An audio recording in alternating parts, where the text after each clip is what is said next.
Dinarayo naman ng mga deboto sa Calabanga, Camarines Sur tuwing Semana Santa ang amang hinulid o ang imahe ni Jesus na nakahimlay sa libingan. Ang taunang panata ng mga deboto ay ang mahabang paglalakad tuwing Huwebes Santo.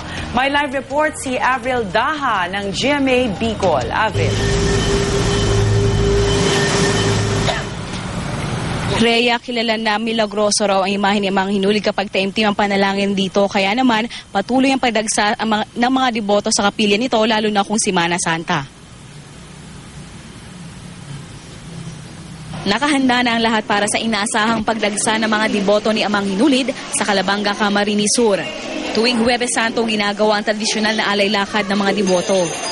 Taon-taon hindi bababa sa 500,000 deboto raw ang dumadayo sa lugar para makalapit at mag-alay ng dasal sa imahe ng Amang Hinulid.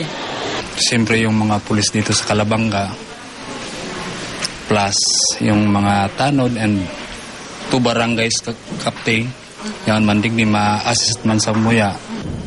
2 araw bago ang alay lakad, patuloy na ang pagdating ng ilang mga deboto na ayaw nang makipagsabayan sa dagsa ng tao sa Huwebes Santo.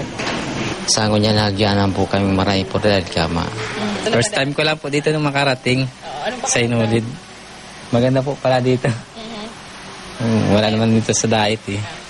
May ilang deboto na naglalaan ngayon ng oras para maglinis sa kapilya ni Amang Hinulid.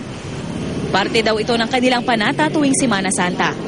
Maging ang damit na isusuot ng Amang Hinulid sa tradisyonal na pagbibihis tuwing Biyernes Santo, nakahanda na rin. Bukas, Miyerkules Santo, gagawin ang pagpapaligo sa imahe kung saan ang ginamit na tubig ibinibigay sa mga deboto dahil na rin sa paniniwalang milagroso ito.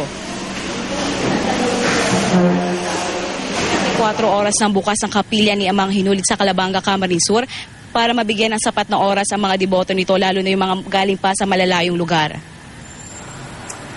Alright, maraming salamat, Avril Daha ng GMA Bicol.